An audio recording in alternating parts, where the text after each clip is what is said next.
This video will cover sections 9.9 and 9.10. 9.9 covers representations of functions by power series, and 9.10 is talking about Taylor and Maclaurin series. Okay, so first of all, representation of functions by power series. The main thing that you're going to see here is a representation using a geometric series. So if we consider the function f of x equals 1 over 1 minus x, you see that this form of f, of this function, closely resembles the sum of a geometric series, a over 1 minus r. So if you let a equal 1 and r be x, so making this look like that, then you can create a power series to represent that function 1 over 1 minus x by making it look like a geometric series.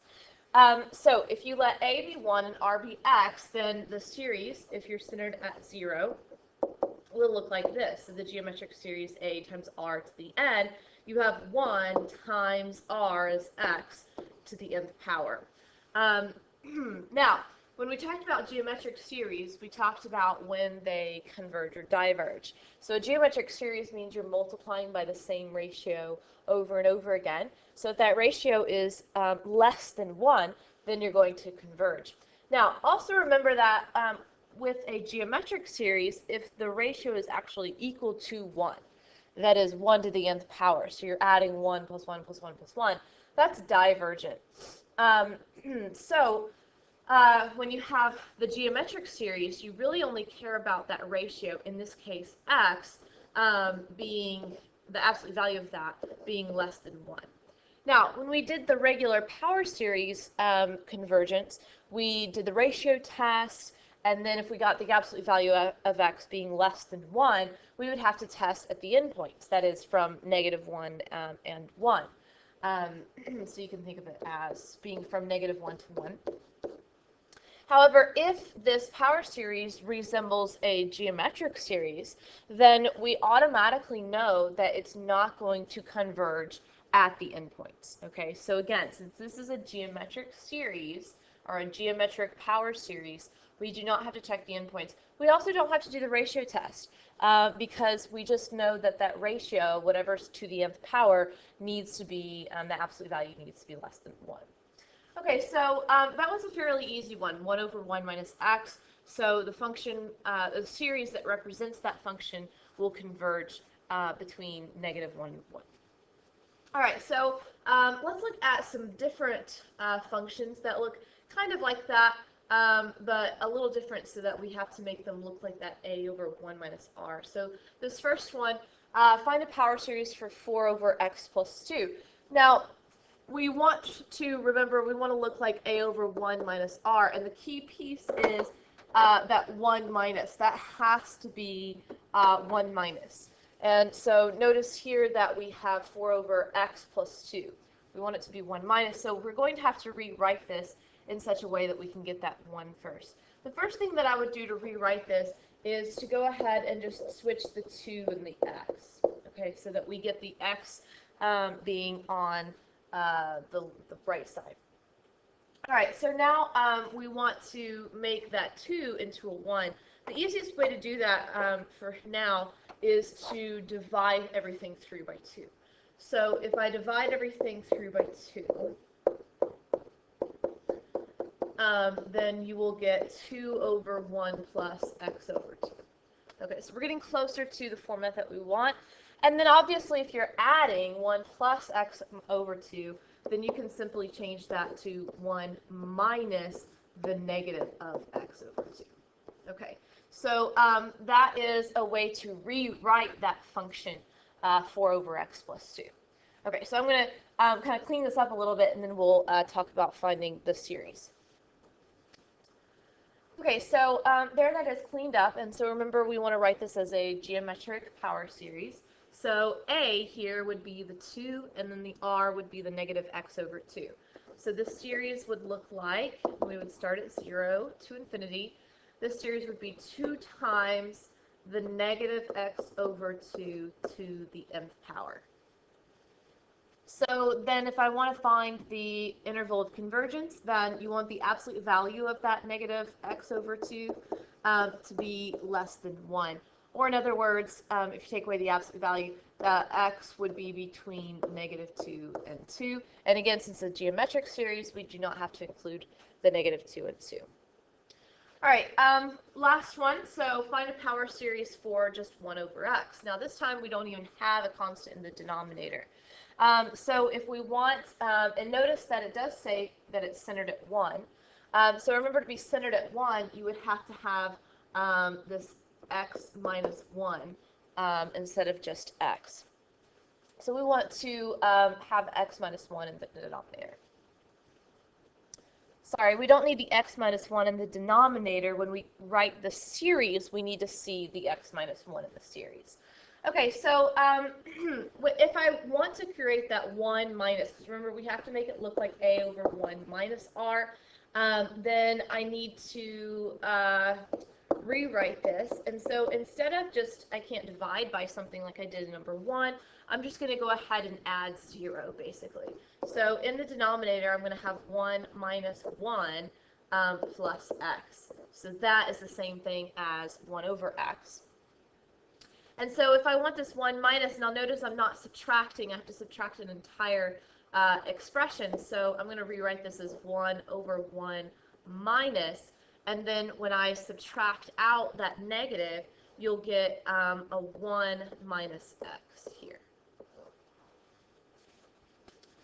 Okay, so now that's written in the form of a over 1 minus r, where a is 1 and r is 1 minus x.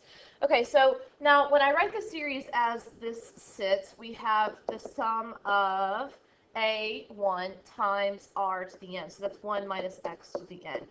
Now, what I said at the beginning is centered at 1, we have to have this x minus 1.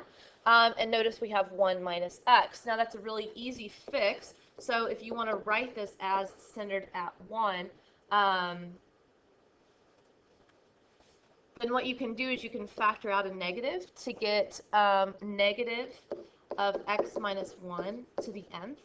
And then that would be rewritten as negative 1 to the nth times x minus 1 to the nth. So that's just a quick way of rewriting that. And then to find the interval of convergence, we don't care about the negative 1 to the n. So now that x minus 1, we want that to be less than 1. And then if we find that interval of convergence, we would get that x is between 0 and 2. Okay, so that's section 9.9. So that's just seeing functions that resemble a geometric power series and rewriting it to find its interval of convergence. All right, so the next section, which is 9.10, is talking about Taylor and Maclaurin series. Now, when we talked about Taylor and Maclaurin polynomials, a polynomial is finite, so therefore it's ending at a certain term. So the 4th degree Taylor polynomial would go to the 4th degree and stop. But now if I take the Taylor and Maclaurin and make it a series, the series means it's going to have an infinite amount of terms. And actually there's a little bit of a typo here with what you see this definition. Notice you've already memorized this, or hopefully you have. So you have the series of, you have the nth degree or nth derivative evaluated at your center over n factorial and then x minus c to the nth. We've memorized this, so we're just rewriting it as a series. So again, notice that all of this should look familiar. The one thing that actually is a typo here, in order to be a series, remember a series goes on and on and on.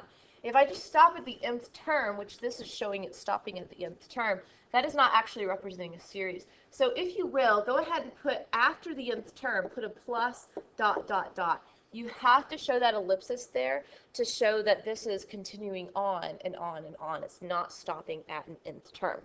All right, so this is called a Taylor series. Notice that we're centered at C, and then obviously if C is equal to 0, then you have a Maclaurin series. All right, so what we're going to do is we're going to find the Maclaurin series for sine of x. This is just kind of the same definition of above for Maclaurin series. Notice we have f of 0, f prime of 0, so on and so forth. So we want to form a Maclaurin series for sine of x, and then to determine the interval of convergence for sine. All right, so Recall, we're going to do the same steps that we did when we were finding a Taylor or Maclaurin polynomial. That is, we're going to find f, and we're going to start finding its derivatives. Now, I know that we're not finding a certain degree here. We're doing an infinite term. But let's just do sine and cosine repeat itself every 4 terms, or 4 derivatives. So I'm going to just find the first 3 derivatives here. And kind of what we're going to see is we're going to notice a pattern. All right, so we have f is sine, f prime is cosine, f double prime is negative sine, and then f triple prime is negative cosine. Okay, and then from there it would repeat. All right, and then after that, and so I'm just going to show dot dot dot there that would continue on. And then from there, what we would do to find a Taylor polynomial is we would evaluate it at center. Maclaurin is 0. So f of 0, sine of 0 is 0. F prime of 0, cosine of 0 is 1. And then, again, the second derivative is sine again, so we're going to be back at 0. Third derivative of 0, we're going to be at negative 1. And notice that that pattern continues. We'll get 0, 1, 0, negative 1. If the zeros cancel out, then we're going to go back and forth between 1, negative 1, 1, negative 1. So what's going to happen is even term is going to cancel out. So the first term is going to be 0, and every even term is going to be 0. So each odd term is going to be what's existing for sine of x. So if I wrote this, and again, dot, dot, dot here, if I wrote this sine of x as a Taylor polynomial, or a Taylor series, we would get 0 plus 1 times x plus 0 minus 1 times x to the 3rd power over 3 factorial plus 0, and then plus, this would be the 5th, would be plus x to the 5th over 5 factorial, and so on and so forth. Now, if we cancel out those 0 terms, what we would get is x minus x cubed over 3 factorial. And then we're going to be alternating terms, so then plus x to the 5th over 5 factorial. So then the next one would be negative, and it would be the next odd, x to the 7th over 7 factorial. Now we do have to have the plus dot dot dot. Okay, so those are the first 4 terms for sine of x. And so what they want us to do is they want us to write a Maclaurin series. Okay, so those are the first 4 terms of the Maclaurin series. But we want to write the Maclaurin series, which means we want to write something like that. So what we want to see is the pattern that's going on here. So sine of x, we would write it as the sum from 0 to infinity. And we would have we have all the odd terms. Now if we start at 0, and we have the odd terms 1, 3, 5, and 7, then this would be x to the 2n plus 1. Okay, and then we also have over those odd factorials, so that would be over 2n plus 1 factorial. And then we also are going to alternate signs, so we have to take that into consideration. So we would have in front here a negative 1, and so every even term is going to be negative, so I'm going to have negative 1 to the n, and that would take care of that. All right, so this is considered equivalent to sine of x. And also notice that I put an equal sign here for sine of x because of this plus dot dot dot. Now, if I had stopped it at the 7th term, then you would have had to have used the squiggly equivalent sign, all right, the approximate. Okay, but since I have the plus dot dot dot, you can say that sine of x is equivalent to that polynomial. All right, now, this is actually something that you will need to memorize. You will need to memorize that sine is this series.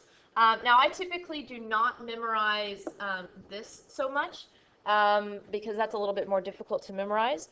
I can see these 4 terms much easily, much more easily. So I want you to memorize sine of x as being x minus x cubed over 3 factorial, x to the 5th over 5 factorial, and so on and so forth.